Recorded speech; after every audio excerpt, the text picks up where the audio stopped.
সাধু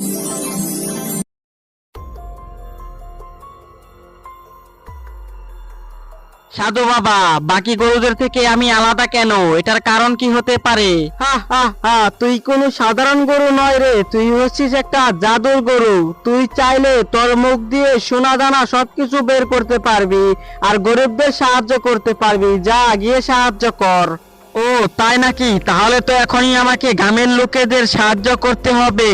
যাই, গ্রামের দিকে তাড়াতাড়ি এগোতে থাকি। যদি কোনো গরিব অসহায় পাই তাহলে তাদেরকে সাহায্য করব। আর এই ভেবে গ্রামের দিকে রওনা দিতে থাকে। আর সেই গ্রামেরই এক গরিব শিয়ালিনী নদীতে কাপড় কাচতেছিল, আর তখনই হঠাৎ করে তার কাপড়টা পানিতে পড়ে যায়। হাই হাই, এ কি হলো আমার? আমার নতুন কাপড়টা পানিতে পড়ে গেল। কালকেই আমার স্বামী আমাকে কিনে দিয়েছে, এখন আমি কি করব?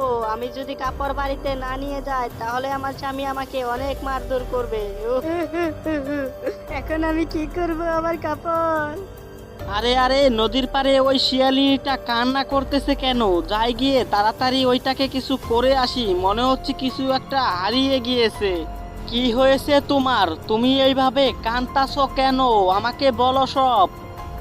আমরা খুব অসহায়। আমার স্বামী আমাকে অনেক দিন ধরে একটা শাড়ি কিনে দিয়েছিল, সেই শাড়িটা ধুতে গিয়ে হঠাৎ পিছলে নদীতে পড়ে যায়। এখন আমি শাড়ি কিভাবে কিনবো? আর বাড়িতে গেলে আমার স্বামী আমাকে অনেক মারধর করবে। এই গরু, তুমি কিছু তাড়াতাড়ি করো, নইলে আমার স্বামী যে আমাকে মেরেই ফেলবে। এরপর সেই জাদুর গরুটি তার মুখ দিয়ে অনেকগুলা সোনাদানা বের করে ওই শিয়ালিনীটাকে দিতে থাকে।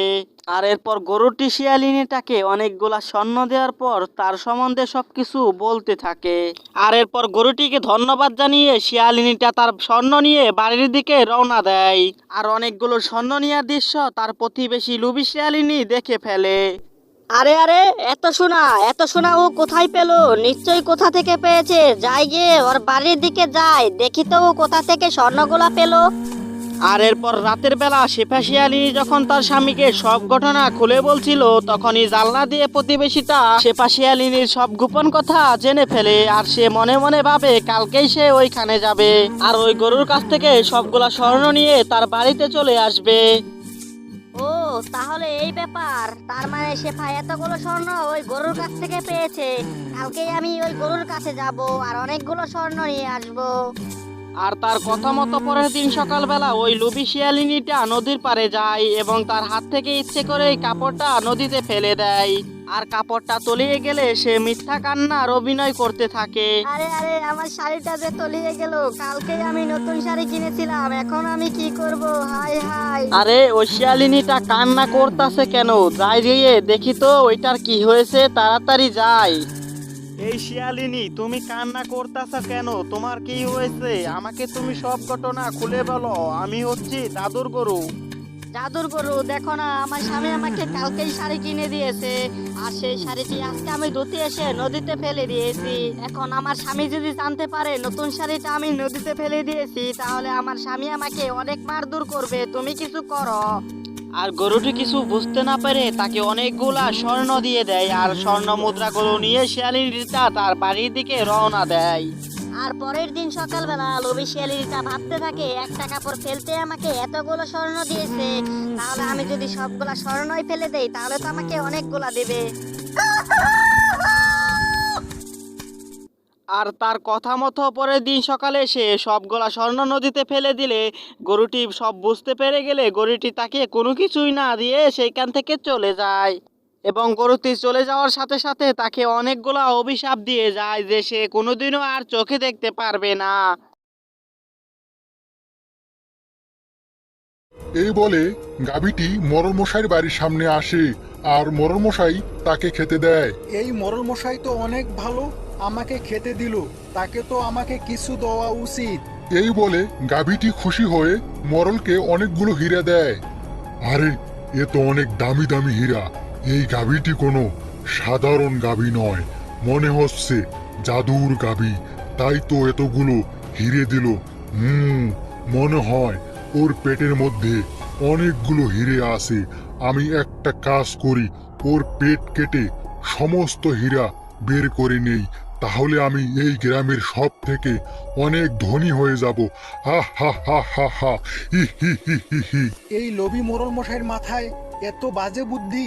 না না না, আমি এখান থেকে পালিয়ে যাই, নইলে আমাকে মেরেই ফেলবে। এই বলে গাভীটি তাড়াতাড়ি করে পালিয়ে যায়। আরে কি ব্যাপার, তুমি কি জল খাবে? তোমার কথা শুনে আমার মনটা ভরে গেল। সবাই আমার কাছ থেকে ফায়দা নিতে চায়, কেউ আমাকে জিজ্ঞেস করে না আমি কি চাই। এই প্রথম তুমি জিজ্ঞেস করলে। সত্যি তুমি অনেক ভালো, তাই তোমার সঙ্গে আমি থাকতে চাই। তুমি কি তোমার সঙ্গে আমাকে রাখবে? হিহিহি, আমার কাছে কি বাই আছে? যতদিন ইচ্ছে আমার কাছে থাকতে পারো, আমার সমস্যা নেই। তাছাড়া আমার এই দুনিয়াতে কেউ নেই।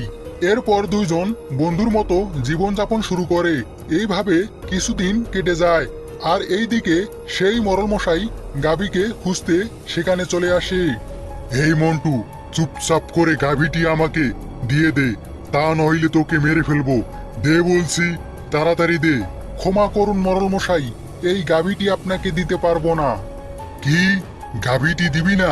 দাঁড়া, তোকে দেখাচ্ছি মজা। তারপরের দিন মরল মশাই গ্রামবাসীদের ডাকে আর বলে, শোনো গ্রামবাসী, এই মন্টু ওই ঘরটি আমার কাছ থেকে ভাড়া নিয়েছে। 6 মাস হয়েছে, কিন্তু কোনোদিন ভাড়া দেয় নাই, তাই তাকে আমার ঘর থেকে বের করে দিচ্ছি। শোন শোন মন্টু, এখনো সময় আছে, গাভীটি আমাকে দিয়ে দে, আমার বাড়িটি তোর নামে লিখে দেব। আমি আমার বন্ধু গাভীকে ছাড়তে পারবো না মরল মশাই, আপনি চাইলে আমাকে ঘর থেকে বের করে দিতে পারেন। মন্টুকে মরল মশাই তখন বের করে দেয়। তখন মন্টু কষ্ট পেয়ে গাভীর কাছে আসে আর সবকিছু গাভীকে খুলে বলে। সত্যি বন্ধু, তোমার কোনো তুলনা নাই।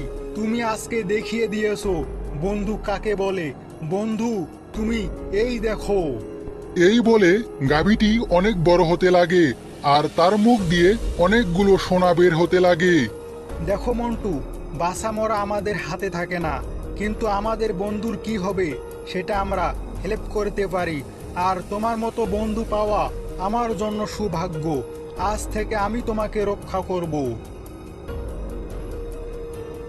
এই বলে গাভীটি একটি দরজা আর একটি সিঁড়ি বের করে দেয় আর বলে, বন্ধু মন্টু, তুমি দরজা খুলে আমার পেটের মধ্যে চলে আসো।